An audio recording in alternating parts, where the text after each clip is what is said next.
My name is Mike Pinto, manager of the Southern Illinois Miners. I appreciate you taking the time to look at this video. Our host family program is really important to us. It is a critical cog for us to be able to bring players in to the Miners organization.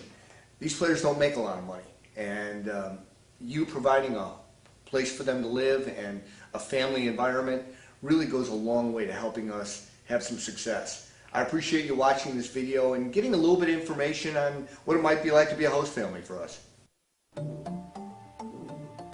I know that you might have some questions about what's it like to be a host family. One of the questions that we're asked is, first of all, when do players arrive? They get to Southern Illinois right about May 1st, and they'll stay through the end of the season. We play a 96-game season, and the players are at home for half of that season and on the road for half of the season.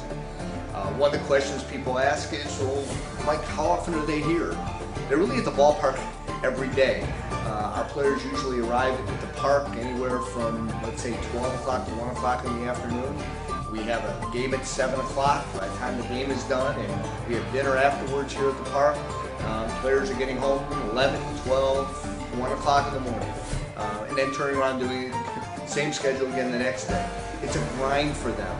But it's so important for them to have a place to live and a family to support them along the way. I'm Bob Marshall, and I live right here in Marion. This is my son Colin and my wife Tracy. Both thought, or at least I thought, we'd have to get on a waiting list for that. And I told Tracy, call and get us on the list, because I'd love to do that someday. I had no idea that you were having trouble getting host families. Absolutely not the case. I mean the miners take very good care of them during the day.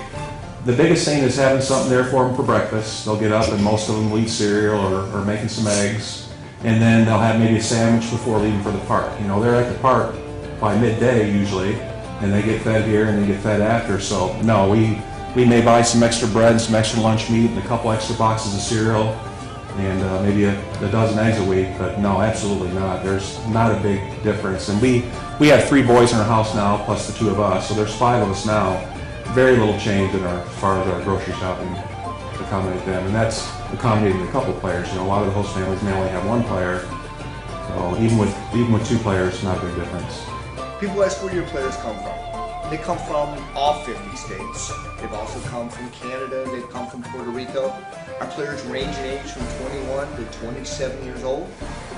They generally have college baseball experience or professional baseball experience. Our players kind of run about half and half along those lines. But these are young men that are pursuing a dream. They're coming here with the hope and prayer that maybe they can get to a major league organization or get back to one and get a chance to get to the major leagues.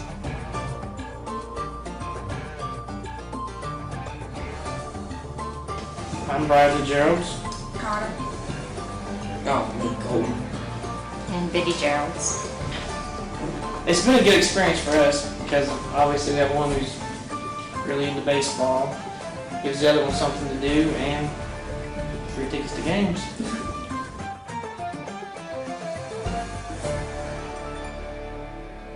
No, they're pretty self-sufficient. They don't really bother us. They come in after we're usually in bed because it's after the games, and then they get up way after we've gone to work, so. The routines vary from player to player, but they don't affect our lifestyle in the least.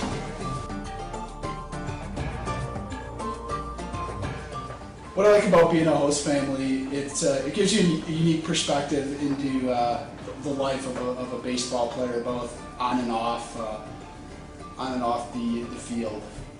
You get to know them on a more personal level.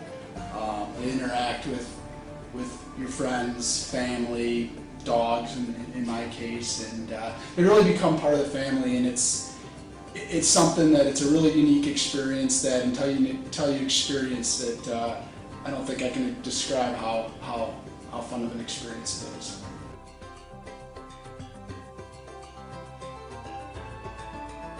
I would tell them that once you do it, it's addicting. I told myself that I would only have Jeremy because I knew Jeremy before he came here, and then it translated into Ernie, and I've also, you know, if there were certain guys that I've known over the last, you know, 3 summers, that I would take them again. I think once you do it, you'll have a great experience. If you're a baseball fan or you enjoy being around the minors or anything like that, this only heightens the experience. You know, you become more involved in the day-to-day lives. But I said, if you're on the fence, I would definitely try it, and I don't think you'll be disappointed. It's been a unique experience for me the last 3 summers, and you know, just my friendship with Jeremy has grown, you know, over the 2 years, and the same thing with Ernie. So, you know, I look at, if those guys don't play here again, that it's someone that I still keep in touch with in the off season. You know, and I think that's what a lot of these families will say, is that these kids become a part of their lives, you know, for years down the road. And, you know, they, even when they're done playing baseball, want to check up on them and, you know, see what they're up to, and vice versa. I think that you know, the players do the same thing. You know, I get Jeremy and Ernie, I always ask how my dogs are, and, you know, some of the other families, I'm sure, ask how, or the other players ask how their kids are doing in Little League and stuff like that. So I think it builds a lifelong friendship, or at least it seems that. I hope this gave you a better idea as to what it might be like to be a host family for us. We're hoping that you'll participate. As I've said, this is a really big thing for us and for our players, and appreciate you taking the time. Look forward to seeing you this summer.